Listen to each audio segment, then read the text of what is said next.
In today's show, we're here to talk about a trade that went down between the Wizards and the Lakers. No, it's not the 27 first round pick or the 29 first round pick or Bradley Beal, but it is a trade that we need to talk about. Michael Bolton? Thanks, Josh. It's Michael Bolton here, and it's time for another episode of the Locked On Fantasy Basketball Podcast. Let's get to it. Let's get to it, indeed. You are Locked On Fantasy Basketball, your daily fantasy basketball podcast, part of the Locked On Podcast Network.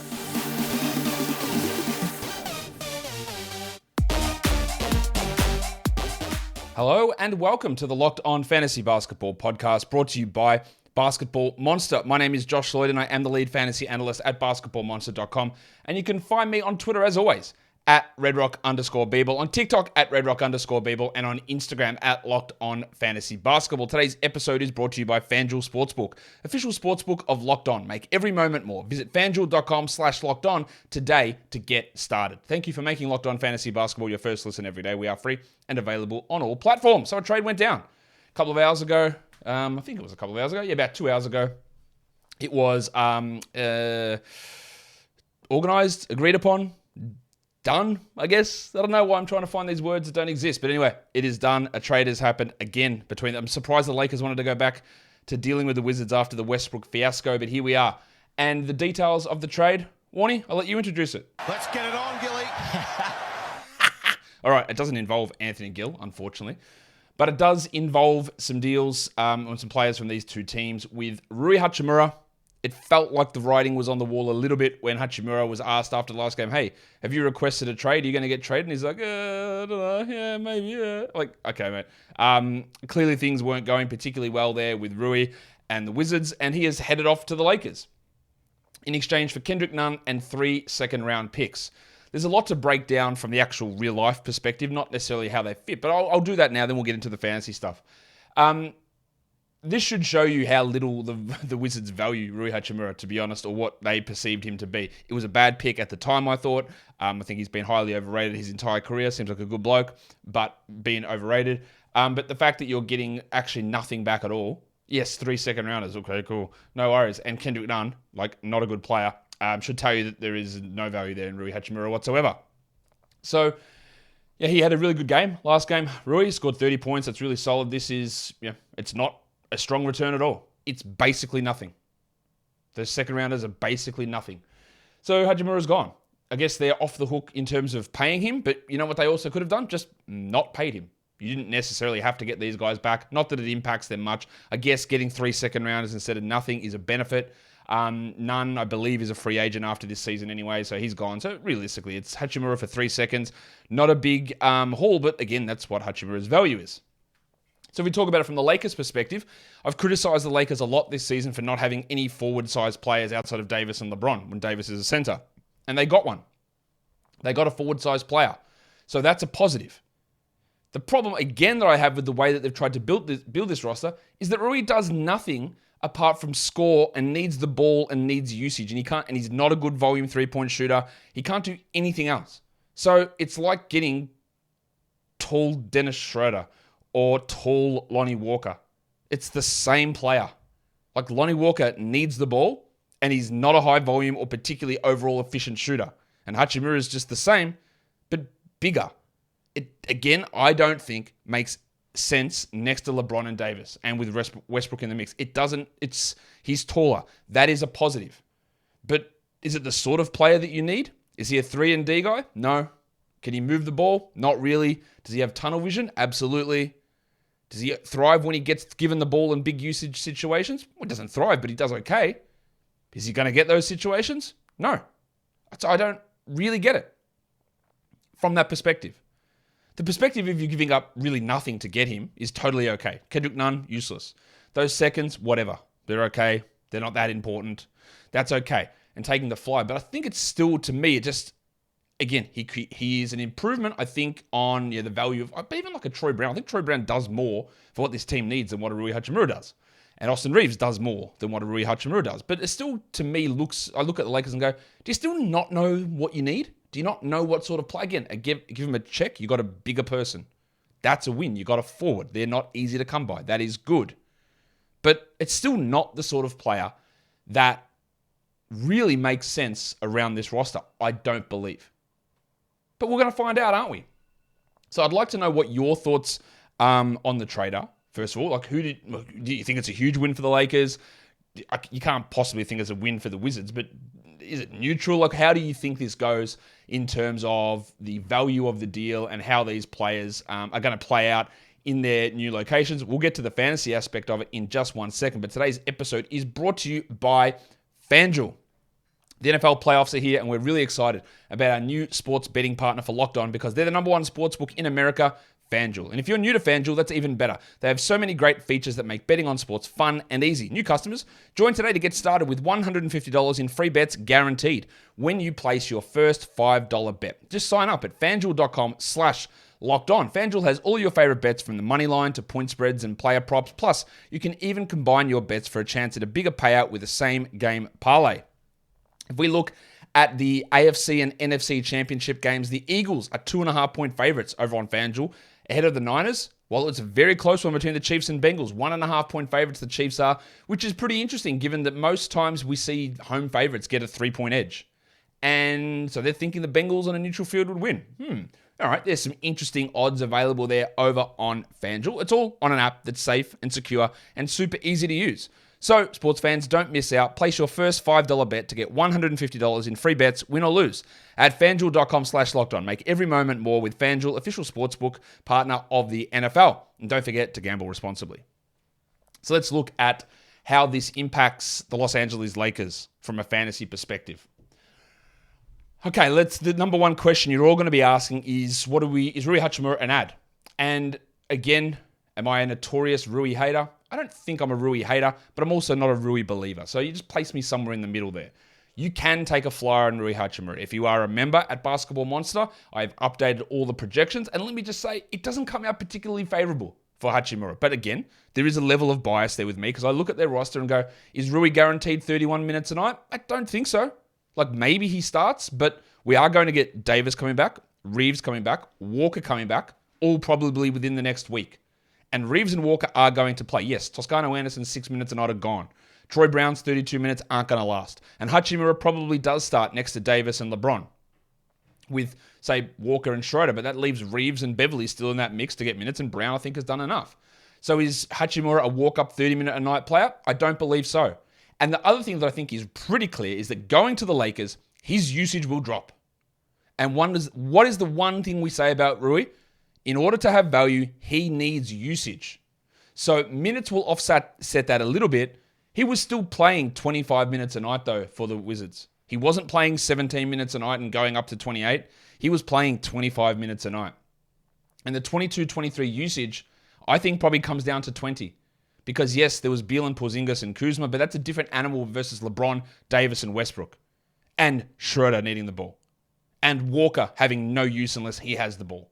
Like, this is what the problem is with that team. So I think there is a drop in usage for Hachimura coming across to the Lakers. I do think that. And is he all of a sudden going to become a steals guy, a blocks guy, an assist guy, a high three-point volume player? Maybe his three-point volume increases. That is possible, for sure. But I don't love it. This season, he's averaging 21 fantasy points per game. And I think he's sort of going to be the same. Maybe 22, 23. But in order to be a must grab, I'd want him to be averaging 26, 27. That is possible. And in a points league, I'd be more than happy to take a flyer. But in a category league, I don't think so. I don't really see the point of it. I don't think that Rui, as a category league guy where he is 212th this season, reminder, in 25 minutes, where he moves to a situation where usage likely drops, and maybe he probably does play more than 25. But he's not playing 35, I wouldn't think. So I'm just not that interested in adding Rui Hachimura. There is very rarely a situation where something like this occurs and you take a flyer on it, and I'm going to say that's a terrible flyer, unless it is taking a flyer on Kendrick Nunn. So if you want to do it, go ahead. It's not something that I'm prioritizing. I didn't wake up and go, man, I've got to go grab Rui. I didn't look at it that way at all. In fact, I think there are better options to add that aren't Rui Hachimura. It does negatively impact Lonnie Walker, but he's been a drop for weeks. It impacts Dennis Schroeder. He's going to be a drop when Davis returns for sure. It impacts Austin Reeves. It impacts Patrick Beverly. It impacts Troy Brown. But none of these guys are 12-team must-roster players. These are more 14 to 16-team league players, and I still don't think that we're going to have these guys being 12-team options outside of the occasional stream. I think Reeves and Schroeder and Hachimura and Walker and Beverly and Brown, they're all just going to eat into each other's playing time. Maybe one guy emerges at one point, the other guy emerges at hot streaks and cold streaks. But realistically, it's LeBron, it's Davis, it's Westbrook who gets the usage. And the other guys sort of sit around and fit around. So I'm not loving it really at all. Again, if you're holding Walker, I wouldn't be bothered with that. Obviously, you're dropping Beverly in 14s, and Troy Brown probably moves out of 14-team league discussion. And Rui's a solid 14-team league guy, but if you want to take a flyer in 12s, be my guest. Go for it. Try it. But don't be surprised when it's the same old Rui that we've seen for 4 seasons, who is a points guy, who can rebound a little bit, who doesn't shoot many threes and gets no other stats across other areas, and is probably going to see, I think, a usage drop. We'll monitor it. He's at 22% for the season so far usage. I think it moves down to 20 and a half with the Lakers. And that probably gets offset with the minutes, leaving him about the same player, someone you didn't care about in a 12-team category league. So, again, it sounds pessimistic, and we all love a trade, and we all love trying to get value, and I've got no problem. Like, if you're dropping, I can't even think of who, like some spud that you might have at the end of your roster, Terrence Mann, for example, and you're dropping him to try Rui Hachimura, go for it. Absolutely go for it. That is the point of having a streaming position. If you believe in Rui more than me, which isn't very hard to do, but if you believe in Rui more than I do, go for it. And in a points league, I'm definitely more interested in Rui in a 12-team points league, but in a category league, I'm less so. But that's how I see it working. I'm trying to work through the logic of it. That's how we do our projections as well over at Basketball Monster. Like, does Hachimura step in as the number 3 guy? No. Does he step in with a clear 33-minute a night role? I don't think so. He might, but does that mean anything? Like, he might average 15 and 5 with 0.7 steals, 0.6 blocks, 1.2 assists, and 1.5 threes. And is that useful? Maybe a little bit, but more so in points leagues. I hope that sort of clears that up into. But hey, I really want to hear what you got to say. Like, are you taking a flyer on Rui? And if you are watching this on YouTube in the comments, who are you dropping? Who are you dropping to add Rui Hachimura? That's the interesting part to me. Let's go to the Wizards side of things. This Wizards thing is interesting because we get the news that Kristaps Porzingis is out for a couple of weeks. So the number one ad out of all of this situation is Dan Gafford. Very clearly over Rui Hachimura. Absolutely 100%. Gafford was already starting, but he's going to be the starting center outright. He's going to play more than 21 minutes. He'll play 26, 27. There'll be foul trouble involved in there as well. And he will roll at a top 70 rate, is my guess, while Porzingis is out. So that is the ad. Daniel Gafford is the ad. I buried the lead here 15 minutes into the show. Daniel Gafford is the ad. Now, when Porzingis returns, it does get a little bit more squishy for Gafford, but part of the reason that Gafford started to fall off, it's not that he wasn't starting, it's that Hachimura also returned. So that those two lineups of Porzingis and Gafford together, they had to squeeze 24 minutes or 25 minutes of Hachimura in there, and that came from Gafford. And now they don't have to do that. So Gafford could stay as a 25-minute a night starter next to Porzingis. It also helps Denny Avdia, whose minutes have been all over the shop and production has been all over the shop. What I think it does do more for Denny is that if Beal is out, Denny does become more of that option now, whereas prior when Beal was out, he didn't take that big step forward. But Avdia can go from a 19-minute player to a 24-minute player. That's not enough to be a 12-team league guy, I don't think. You can take a look at him in definitely 14-team leagues. And while Porzingis is out, Denny might be a 12-team league option for some rebounds and for some assists. But he is not, I don't think, a long-term guy. The only guy that I feel more confident with a long-term option is Gafford, not Rui, not Denny. I don't think it impacts Delon Wright very much at all. He's a 24-minute a night guard who's not really impacted by this deal. I don't think it impacts Corey Kispert. We've seen Corey Kispert play 30 minutes as a starter and be useless. He's not getting extra minutes. What I do think it could happen is that Will Barton is the guy that steps into the rotation. He'd been out of the rotation. Someone needs to be in there as the extra body. It could be him. It could be Jordan Goodwin, who's sort of running to the end of his two-way contract or two-way days. I don't think it's Kendrick Nunn. I heard someone say, hey man, do I drop Delon right now that Kendrick Nunn is there? Just remember, Kendrick Nunn is bad. Kendrick Nunn is not a good player. He's not a good bloke. He's not a good player. He doesn't really make any sense on this team with Kispert, with Beal, with Morris, with Wright. He's the fifth guard at best. He's probably worse than Will Barton. I don't know where he fits. He is not getting added in any format. His value was higher with the injuries in the Lakers than what I think it's going to be with the Wizards. So I wouldn't bother with him. So to me, the priority is Gafford, clearly Gafford. Rui then in a points league, and then Denny maybe in the short term. But I think what will end up happening is you'll get Gafford having real good value when Porzingis is out, maybe move back to fringe value when Porzingis is returning, and then the other pieces, the other players in this team, they don't become 12-team league guys or 10-team league guys, or maybe 14 for Rui. But again, I don't see big things changing. It's a lot of breakdown on this trade because we're just dying for trade content. And here we are. We got it. We got something happening, and I'm not sure that it moves the needle a huge amount.